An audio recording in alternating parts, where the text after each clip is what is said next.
All right, let's go. All right, so characteristic number 1, leadership. Duh. Iconic companies, world's best companies, all start with great leaders. But what's really interesting when you think about leadership is you start to dig into some of the sub-characteristics. What do Mark Benioff, Aaron Levy, and Peter Gassner, founder and CEO of Viva, all share in common? You know what they have? Vision, conviction, integrity, experience, passion, patience, persistence. We get it. But we, as a firm, have noticed, and we believe that there are 3 of these characteristics that are actually more important that we have to hone in on. And that's vision, conviction, and integrity. Incredibly important. Some founders, you've noticed, even Aaron Levy, they started off with not a ton of experience, but they've built iconic companies. So I want to dig into these for a second. So what does vision really mean? Well, vision, at its core, is being able to focus on what really matters, distill all the noise, and just hyper-focus on the things that really matter. Vision is about articulating what you're doing and why you're doing it, and then using that to rally the troops. But more importantly, vision is having the ability to actually see around corners and anticipate opportunities and obstacles. If you think about it, every great leader out there doesn't think about what's happening next quarter, what we need to deliver next year. They're thinking 5 years ahead, 10 years ahead. Where is the market going to be? Where does it need to be? How do we anticipate that?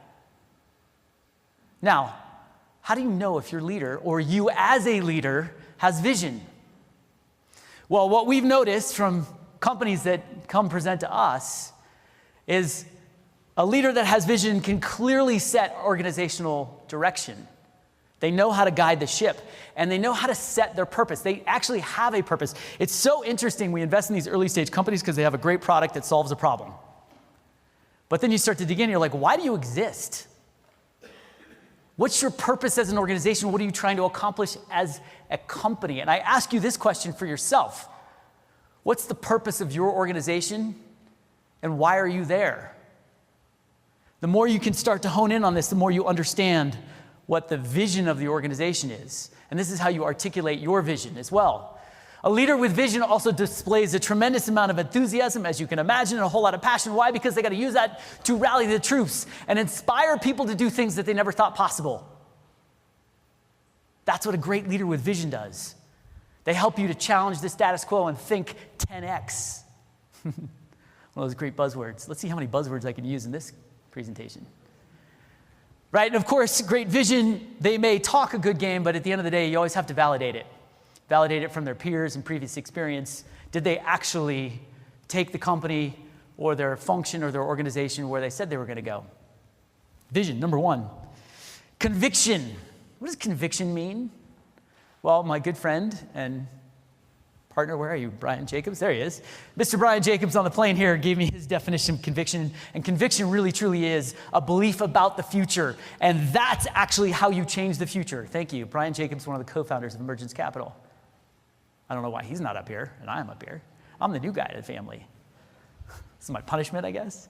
No, but the reality is, if you think about it, when someone has conviction, they have this belief of what's possible, where we're going to go. So combine vision and conviction, and guess what? You've got a leader that knows where you're going, that knows how to steer the ship. Combine those two with integrity, and now you have the anchor of building an iconic business. I would argue that integrity today, though, is way more important than it might have been in the future. What's really interesting too is as leaders start to gain more power, their opportunity for minor manipulations becomes more and more common. In the other room yesterday, there's a leadership seminar that's going on right now, and I ran into this woman in the elevator. We were having a quick conversation, and she was telling me how one of the speakers was the CFO, the former CFO of Enron. Whoa, right? And he stood up on stage and he owned the fact that he belonged in jail, that he deserved to go to jail. He followed the rules, but every day he made minor little manipulations. Combine all of those, and at the end of the day, he lost his sense of integrity. He lost his sense of doing what was right, doing the right thing. Great leaders with integrity are consistent in their actions, and they know that doing the right thing, by the way, might cost a little bit more. It might piss off a few customers. It might cause them to deviate just a little bit, but it's the right thing to do. Let's hold off on releasing that product because we want to make sure that it's actually right. We're not going to give you something that we promised and that it actually doesn't work. Integrity is actually being really clear in your values and how you're going to measure that, and it's about setting expectations. So leadership as a whole, yes, we know it takes great leadership to build iconic companies, but what it really takes is a leader that has vision, conviction, and integrity.